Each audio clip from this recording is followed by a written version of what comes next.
What hath he done to make him fly the land? You must have patience, madam.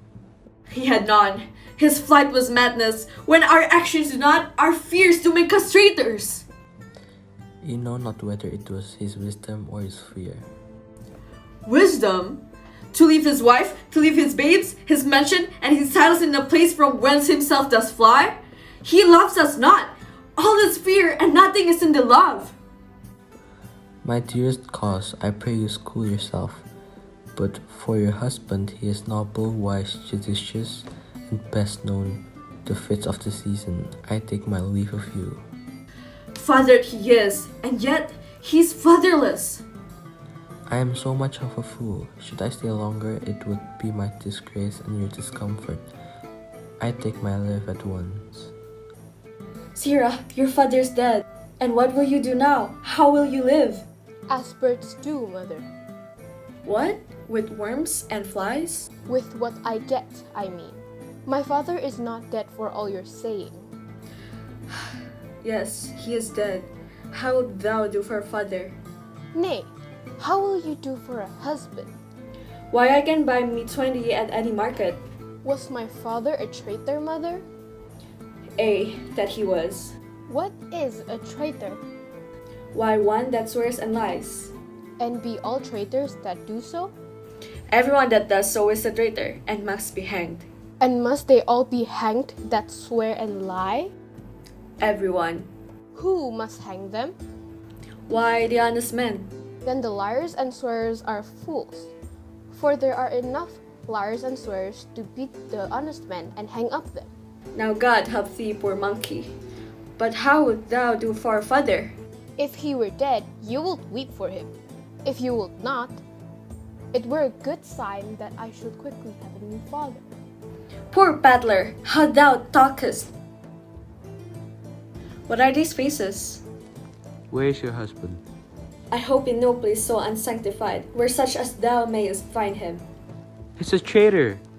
Thou liest, thou shack-haired villain! What? You egg?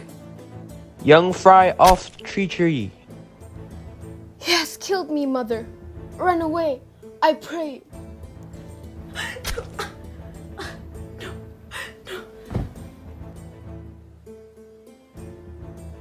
Let us seek out some desolate shade, and there weave our sad bosoms empty.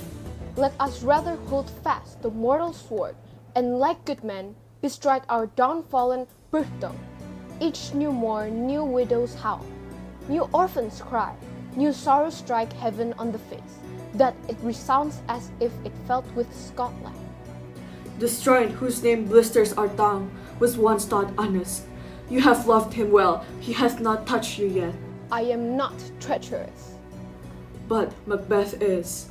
Why in that rawness left your wife and child, those strong knots of love without leave taking? I pray you, let not my suspicions be your dishonors, but mine own safeties. You may be rightly just whatever I shall think. Lord, I will not be the villain that you think, for the whole space that's in the tyrant's grasp, and the reach east to boot. Be not offended. I speak not as in absolutely fear of you. I think our country sinks beneath the yoke. It weeps, it bleeds, and each new day a gash is added to her wounds. I think without there would be hands uplifted in my rights. And here from gracious England have I offer of goodly thousands. But for all this, I shall tread upon the tyrant's head or wear it on my sword. My poor country shall have more vices than it had before, more suffer, more sundry ways than ever by him that shall succeed. What should he be? It is myself I mean, in whom I know all particulars of vice so grafted, that when they shall be opened, Black Macbeth will seem as pure as snow. Not in the legends of horrid hell can come a devil more damned in evils to top Macbeth. I grant him bloody, luxurious, avaricious, false, deceitful, sudden, malicious, smacking of every sin that has a name. But there's no bottom, none in my voluptuousness. Your wives, your daughters, your matrons, your maids could not fill up the statins of my lust. Better Macbeth than such a one to reign. Boundless intemperance in nature is a tyrant. It hath been the untimely emptying of the happy throne and fall of many kings. But fear not, yet to take upon you what is yours. You may convey your pleasures in a spacious plenty, and yet seem cold. The time you may so hoodwink. We have willing dames enough.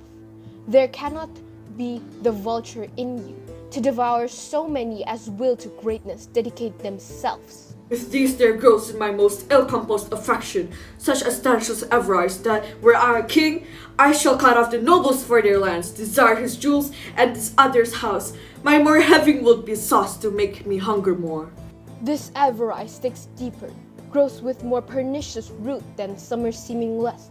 Yet do not fear, Scotland hath riches to fill up your will of your mere own. All these are bearable, with other graces weight. But I have none. As justice, perseverance, mercy, devotion, patience, courage, fortitude, I have no relish of them, but abound in each several crime, acting in many ways. Had I power, I shall pour the sweet milk of concord into hell, confound all unity on earth. O Scotland, Scotland! If such a one too fit to govern, speak. I am as I have spoken. Fit to govern? No, not to live. Thy royal father was a most sainted king, the queen that bore thee, oftener upon her knees than on her feet. Fare thee well. These evils thou repeatest upon thyself have banished me from Scotland. O my breast, thy hope ends here. Macduff, this noble passion, child of integrity, hath from my soul wiped their black scruples, reconciled my thoughts to thy, the good truth and honor. Devilish Macbeth, by many of these strains, hath set me to win into his powers, and modest wisdom plucks me from over credulous haste. But God above deal between thee and me, for even now I unspeak mine own detraction. Here abjure the taints and blames I laid upon myself for strangers to my nature. I am yet unknown to women, never was forsworn, scarcely have coveted what was mine own, at no time broke my faith, and delight no less in truth than life. My first false speaking was this upon myself. What I am truly is thine and my poor country's to commend, which before thy approach, with 10,000 warlike men, was setting forth. Why are you silent? Such welcome and unwelcome things at once is hard to reconcile. See, who comes here? My countryman, but yet I know him not. My ever gentle cousin, welcome hither. I know him now. Sir Amen. Stands Scotland where it did? Alas, poor country, almost afraid to know itself. It cannot be called our mother but our grave, the dead man's knell. Is there scars asked for who, and good men's lives expire before the flowers in their caps? Oh, too true. How does my wife? Why, well. And all my children? Well, too. The tyrant has not battered at their peace? No, they were all at peace when I did leave them. Be not niggard of your speech. How goes it? When I came hither to transport the tidings, there ran a rumor of many worthy fellows that were out. Now is the time of help. Your eye in Scotland would create soldiers, make our women fight. Be it their comfort we are coming thither. Gracious England hath lent us good seaward and 10,000 men. Would I could answer this comfort with the like, but I have words that would be hauled out in the desert air, where hearing should not latch them. What concern they? The general cause, or is it a grief due to some single breast? No mind, that's honest, but in share some who, though the main part pertains you alone. If it be mine, keep it not from me. Quickly, let me have it. Your castle is surprised, your wife and babes savagely slaughtered. Merciful heaven! My children too? Wife, children, servants, all that could be found. And I must be from thence? My wife killed too? I have said, Be comforted. Let's make us medicines of our great revenge to cure his deadly grief. He has no children? All my pretty ones? Did you say all? Oh, hell kite! All? What? All my pretty chickens at their dam at one fell swoop? Dispute it like a man. I shall do so, but I must also feel it as a man. I cannot but remember such things that were most precious to me.